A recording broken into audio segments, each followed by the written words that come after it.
بسم اللہ الرحمن الرحیم الحمد للہ رب العالمین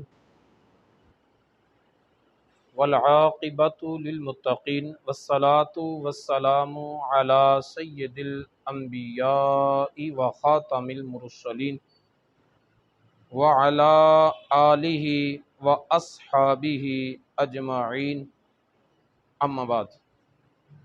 بخاری شریف جلد نمبر 1 صفحہ نمبر 321، کتاب فی الاستقراض و اداء الدیون والحجر والتفلیس۔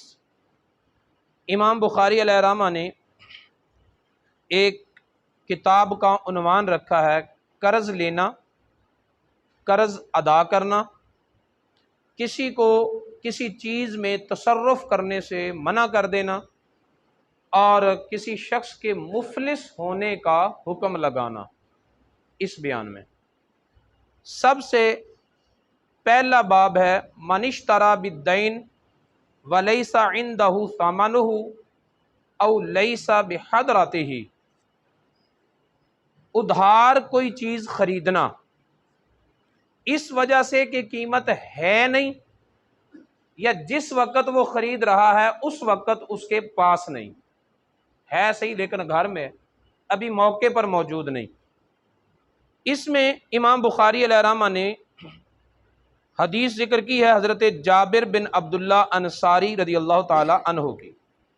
حضرت جابر بن عبداللہ رضی اللہ تعالیٰ عنہ فرماتے ہیں غزوت مع النبی صلی اللہ تعالی علیہ وآلہ وسلم فقال، ایک غزوے میں نبی پاک صلی اللہ علیہ وسلم کے ساتھ شامل تھا۔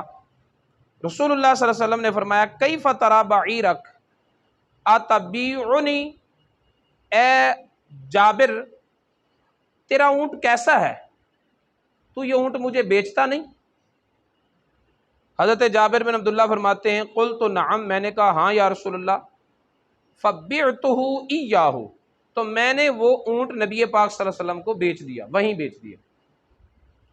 فلما قادم المدینہ غدوت الیہ بالبعیر، جب میں مدینہ منورہ میں حاضر ہوا، نبی پاک صلی اللہ علیہ وسلم جہاد کر کے واپس شہر مدینہ میں آئے، تو ایک دن صبح میں اپنا اونٹ لے کر نبی پاک صلی اللہ علیہ وسلم کی بارگاہ میں حاضر ہوا۔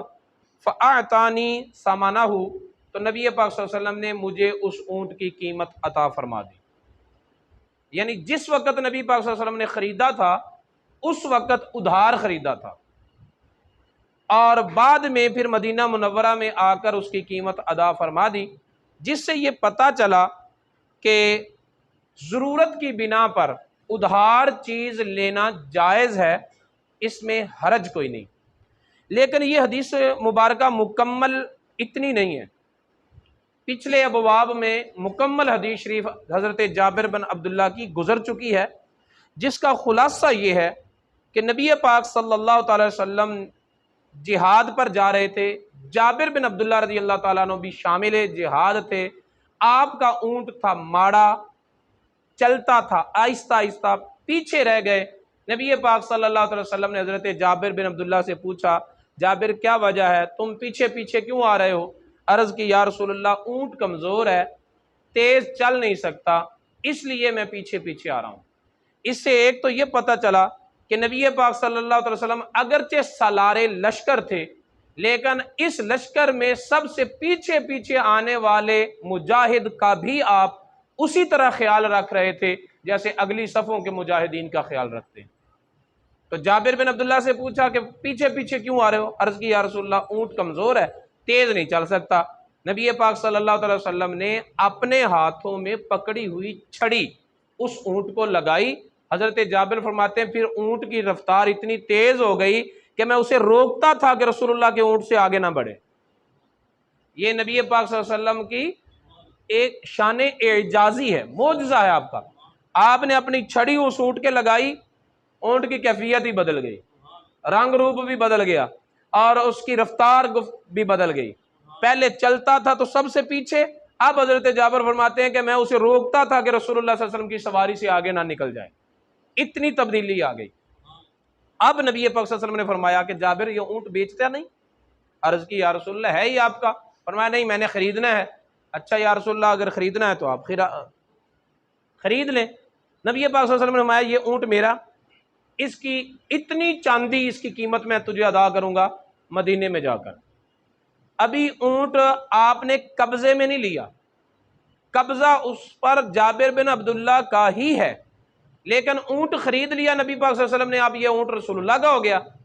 سواری اسی طرح جابر بن عبداللہ ہی کر رہے ہیں، جہاد پر گئے، واپس آئے، واپس سے اسی دوران کچھ اور باتیں بھی ہوئیں گھریلو معاملات پر، لیکن یہاں چونکہ اونٹ کا مسئلہ اس لیے ہم ان باتوں کو نظر انداز کر دیتے ہیں۔ نبی پاک صلی اللہ علیہ وسلم نے پوچھا تھا کہ جابر بن عبداللہ شادی کر لی ہے؟ نہیں کی۔ یا رسول اللہ کر لی ہے، کس سے کی ہے؟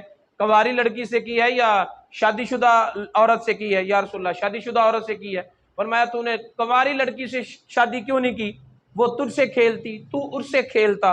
عرض کی یا رسول اللہ میری بہنیں ہیں، میں نے ایک سلیقہ شعار عمر رفتہ عمر سے شادی اس لیے کی عورت سے تاکہ وہ میری بہنوں کا خیال رکھے۔ تو نبی پاک صلی اللہ علیہ وسلم نے ان کی سوچ کو سراہا، پھر وہ واپس آ گئے۔ واپس آ کر حضرت جابر بن عبداللہ نے وہ اونٹ نبی پاک کی بارگاہ میں پیش کیا کہ یا رسول اللہ یہ تو آپ کا ہے، آپ خرید چکے ہیں۔ نبی پاک صلی اللہ علیہ وسلم نے اس اونٹ کی قیمت حضرت بلال کو حکم دیا کہ یہ اتنی چاندی اس کو اونٹ کی قیمت میں دے دے۔ حضرت جابر بن عبداللہ فرماتے ہیں کہ جتنی قیمت مجھ سے طے کی تھی اس سے زیادہ عطا فرمائی، جتنی قیمت طے کی تھی اس سے زیادہ چاندی عطا فرمائی۔ اونٹ رکھ لیا، چاندی دے دی، قیمت لے کر حضرت جابر بن عبداللہ جا رہے ہیں۔ پیچھے نبی پاک صلی اللہ علیہ وسلم نے پھر ایک قاصد کو بھیجا، جابر بن عبداللہ کو میرے پاس بلا کے لاؤ۔ حضرت جابر فرماتے ہیں جب مجھے بلایا گیا اس وقت میرے خیال میں یہ تھا کہ رسول اللہ نے اونٹ کی قیمت بھی دے دی ہے، اب اونٹ بھی مجھے ہی دے دینا ہے، اور میں نہیں چاہتا کہ میں اونٹ اب واپس لے کے جاؤں۔ تو رسول اللہ صلی اللہ علیہ وسلم نے وہی کیا جو حضرت جابر کے ذہن میں خیال تھا، فرمایا قیمت بھی تیری، اونٹ بھی لے جا، ٹھیک ہے، قیمت بھی تیری، اونٹ بھی لے جا۔ یہ نبی پاک صلی اللہ علیہ وسلم کا انداز سخاوت ہے کہ چیز جس سے خریدی اسی کو دے بھی دی، قیمت بھی دے دی، کہ اگر بغیر معاوضے کے دیتے ہیں تو جابر بن عبداللہ کے ذہن میں آئے گا کہ شاید میرا باپ فوت ہو گیا، یتیم سمجھ کر مجھے صدقہ خیرات دے رہے ہیں۔ اس کی عزت نفس کو مجروح بھی نہیں ہونے دیا اور اس کی امداد بھی کر دی۔ اس سے بڑھ کر انسانیت کا سبق کون سکھائے گا؟ آج لوگ کہتے ہیں مذہب کی بات نہ کرو، انسانیت کی بات کرو۔ اگر مذہب اسلام سے ہٹ جائیں تو انسانیت ہے کہاں؟ کس جگہ پر انسانیت نظر آتی ہے؟ کس قوم میں، کس معاشرہ میں، تاریخ کے کس حصے میں انسانیت نظر آتی ہے؟ اگر انسانیت کہیں نظر آتی ہے تو اسی اسلام کے دامن میں نظر آتی ہے۔ اونٹ حضرت جابر کے پاس ہی رہنے دیا۔ حضرت جابر جو ہیں وہ لے کر آئے، انہیں قیمت دی، واپس جاتے ہوئے اونٹ بھی ساتھ ہی دے دیا۔ رسول اللہ نے خریدا کیوں تھا؟ ادھار خریدا ہے۔ کس لیے خریدا ہے؟ صرف امت کو یہ مسئلہ بتانے کے لیے کہ ادھار خریدنا جائز ہے، ورنہ اونٹ خریدنا نبی پاک کی مجبوری نہیں تھی کہ اس وقت آپ نے مجبوراً اونٹ جو ہے وہ ادھار خریدا، نہیں، بلکہ صرف مسئلہ بتانے کے لیے ایک طرف جابر بن عبداللہ کی مدد بھی ہو گئی، دوسری طرف سخاوت بھی ہو گئی، تیسری طرف اونٹ جس سے لیا تھا اسے دے بھی دیا، امت کو مسئلہ بھی بتا دیا کہ ادھار خریدنا جائز ہے۔ اب اندازہ کریں کہ کون سا دانشور ہے جس کے ایک عمل میں اتنی اتنی حکمتیں ہوں۔ اللہ رب العزت نے اپنے محبوب صلی اللہ علیہ وسلم کو عقل بھی اس حد تک عطا فرمائی ہے کہ حد معجزہ کو پہنچی ہوئی ہے۔ کوئی عقل مند عقل کے بل بوتے بھی نبی پاک صلی اللہ علیہ وسلم کی برابری نہیں کر سکتا۔ دوسری حدیث اسی باب میں حضرت عائشہ صدیقہ رضی اللہ تعالی عنہا سے روایت ہے کہ ان النبی صلی اللہ علیہ وسلم اشترى طعاما من یہودی الى آجل ورہانہ درعا من حدید۔ نبی پاک صلی اللہ علیہ وسلم نے یہودی سے ایک غلہ خریدا، کھانے کا کچھ سامان خریدا ایک معینہ مدت تک، اور اس کے عوض میں اپنی لوہے کی زرہ جو تھی وہ گروی رکھ دی، رہن رکھ دی۔ جیسے کہتے ہیں نا کہ یہ مثال کے طور پر میرا موبائل تو رکھ لے اور مجھے اتنے روپے کی ضرورت ہے، میں پیسے دوں گا اور اپنی چیز تو سے واپس لے لوں گا، اس کو کہتے ہیں گروی رکھنا۔ تو نبی پاک صلی اللہ علیہ وسلم نے گروی رکھا اپنی زرہ کو اور اس کے عوض میں کچھ راشن خریدا۔ اب یہاں سے بھی کوئی بندہ یہ نہ سمجھے کہ نبی پاک صلی اللہ علیہ وسلم پر فقر و فاقہ کی حالت یہ تھی کہ آپ یہودیوں سے ادھار لیتے تھے، قطعی طور پر یہ ذہن میں نہ خیال آنے دیا جائے۔ اس لیے کہ حضرت جبریل امین نبی پاک صلی اللہ علیہ وسلم کی بارگاہ میں حاضر ہوتے ہیں، عرض کرتے ہیں یا رسول اللہ اگر آپ اجازت دیں تو میں ایک پر ماروں اور صفا اور مروہ کی دونوں پہاڑیاں سونے کی بن جائیں، ساری زندگی خرچ کریں ختم نہ ہو۔ رسول اللہ صلی اللہ علیہ وسلم نے ارشاد فرمایا جبریل تو پر مارے گا، دو پہاڑیاں سونے کی بنے گی، میں اگر صرف اپنی چاہت کروں، میں صرف چاہ لوں، ارادہ کروں، زمین پر جتنے پہاڑے سارے ہی سونے کے بن جائیں۔ اگر میں چاہوں تو سونے کے پہاڑ بن جائیں سارے کے سارے، لیکن میں یہ چاہتا نہیں ہوں۔ میں چاہتا ہوں ایک دن پیٹ بھر کر کھاؤں، اللہ کا شکر ادا کروں، دوسرے دن فاقہ ہو اور اللہ کا ذکر کروں۔ نبی پاک صلی اللہ علیہ وسلم کا یہ فقر اختیاری ہے، امت کی تعلیم کے لیے رسول اللہ صلی اللہ علیہ وسلم نے یہ سارے معاملات کیے ہیں۔ ایک نبی پاک صلی اللہ علیہ وسلم سے یہ بھی مروی ہے کہ احد پہاڑ کے قریب سے گزرے، بلکہ یہ حدیث آگے آ ہی رہی ہے لفظوں میں، وہ اپنے مقام پر ہم اس کو پڑھ لیں گے۔ تو نبی پاک صلی اللہ علیہ وسلم کا یہ فقر اختیاری تھا۔ اس حدیث شریف میں نبی پاک صلی اللہ علیہ وسلم نے امت کو کچھ سکھانا تھا، اور سکھانا یہ تھا کہ یہودیوں کے ساتھ یا عیسائیوں کے ساتھ تجارتی معاملات کرنے میں حرج نہیں ہے۔ دیکھو غلہ ہی لینا تھا نا، یہودی سے کے پاس زرہ گروی رکھ کر پھر غلہ لینے کی کیا ضرورت تھی؟ ابو بکر صدیق کہاں تھے؟ عمر فاروق کہاں تھے؟ عثمان غنی کہاں تھے؟ مولا علی کہاں تھے؟ سارا شہر مدینہ جو ہے غلاموں سے بھرا پڑا ہے۔ نبی پاک صلی اللہ علیہ وسلم کسی غلام کو بھی اشارہ بھی کرتے، گھر کا سارا مال لا کر قدموں میں رکھ دیتا۔ آپ کو ادھار لینے کی ضرورت کیا تھی؟ ضرورت نہیں تھی۔ امت کی تعلیم اور تربیت کے لیے ایسا کیا، امت کو سکھانے کے لیے کیا کہ اہل کتاب کے ساتھ جو ہمارے ہم مذہب نہ ہو، اس کا مذہب اور ہمارا مذہب اور ہے، لیکن ہم تجارتی لین دین اس کے ساتھ کر سکتے ہیں۔ ٹھیک ہے، ایک دوسرا، بعض صوفی حضرات اور تقوی و طہارت کے پیکر لوگ احتیاط کرتے ہیں کہ جن کا مال شبہ والا ہو ان کے گھر سے کھانا نہیں کھاتے، ان سے لین دین نہیں کرتے، تقوی کی بنا پر اچھا ہے، ٹھیک ہے ایسا ہی کرنا چاہیے، لقمہ حلال ہی حلق سے نیچے اترنا چاہیے، لیکن اس کو شرعی مسئلہ نہیں بنا سکتے، اس لیے کہ اس وقت کے یہودیوں کا جو مال تجارت یا کمائی کے ذرائع تھے اسلام کے مطابق تھوڑی تھے۔ نبی پاک صلی اللہ علیہ وسلم نے ان سے قرض کے طور پر غلہ لے کر یہ بتا دیا کہ جب تک کسی کے مال حرام ہونے کا یقین نہ ہو، صرف شبہ کی بنا پر قطع تعلقی نہیں کرتے، صرف شبہ کی بنا پر اس سے لین دین ترک نہیں کرتے۔ تقوی اپنی جگہ، لیکن شرعی مسئلہ یہی ہے کہ اگر کسی کا مال مشتبہ ہو تو ہم اس سے لین دین ترک نہیں کر سکتے جب تک کہ قطعی طور پر معلوم نہ ہو کہ جو مال مجھے دیا جا رہا ہے یہ حرام ہے، پھر اسے لینا جائز نہیں ہے۔ ایک تیسرا اس میں یہ بھی سمجھانا تھا کہ گروی جو بندہ رکھتا ہے وہ کیا کرتا ہے، یہ میری چیز تو رکھ لے، مجھے اس کے بدلے میں رقم دے دے یا فلاں چیز دے دے، اتنی مدت تک میں تیری رقم تجھے واپس کر دوں گا، اپنی چیز چھڑا لوں گا، میں واپس کروں گا، میں ہی چیز چھڑاؤں گا۔ لیکن یہاں ہوا کیا کہ وہ زرہ رکھی نبی پاک صلی اللہ علیہ وسلم نے، چھڑائی ابو بکر صدیق نے رضی اللہ تعالیٰ عنہ، رکھی رسول اللہ صلی اللہ علیہ وسلم نے اور چھڑائی ابو بکر صدیق رضی اللہ تعالیٰ نے۔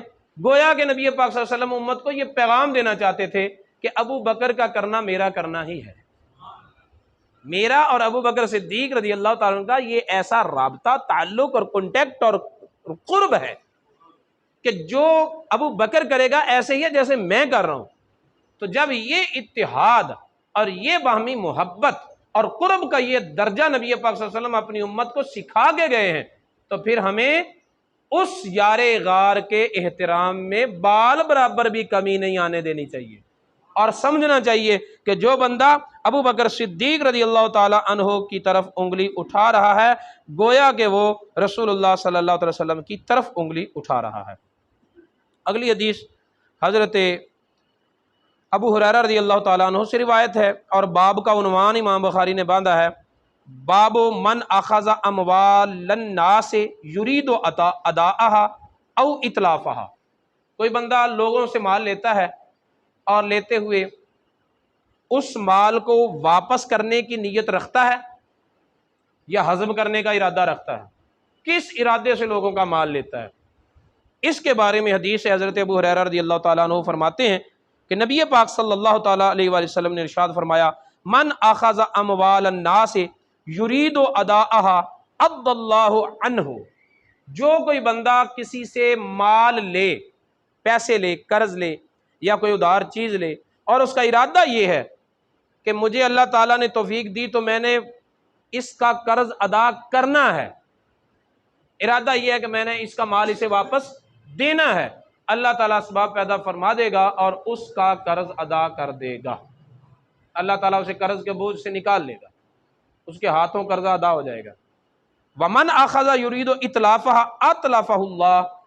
اور جو بندہ کسی سے مال لے اس نیت سے واپس کوئی نہیں کرنا، کھا جانا ہے، تو اللہ تعالیٰ اس مال کو ہلاک کر دے گا، اس مال سے یہ بندہ بھی نفع نہیں پا سکے گا، اس کے ہاتھوں سے بھی وہ مال ضائع ہو جائے گا اور یہ قرض اس کے سر پہ باقی رہ جائے گا۔ مطلب یہ ہے کہ لوگوں کے ساتھ، عام لوگوں کے ساتھ معاملات کرتے ہوئے بھی اپنی نیت کو درست رکھنا چاہیے کہ ہم جس نیت کے ساتھ لین دین کرتے ہیں اسی نیت کے مطابق اللہ تعالیٰ معاملات عطا فرماتا ہے۔ اگر نیت اچھی ہوگی اللہ تعالیٰ کی طرف سے خیر ملے گی، اگر نیت بری ہوگی تو پھر اللہ تعالیٰ کی طرف سے مدد نہیں ملے گی۔ عام لوگوں کے ساتھ لین دین کرتے ہوئے بھی اپنے ارادے اچھے رکھنے چاہیے، کیونکہ انما الاعمال بالنیات، اعمال کا دار و مدار نیتوں پر ہے۔ اللہ رب العزت کی بارگاہ میں دعا ہے نبی پاک صلی اللہ علیہ وسلم کی تعلیمات کو سیکھنے اور ان پر عمل پیرا ہونے کی توفیق عطا فرمائے۔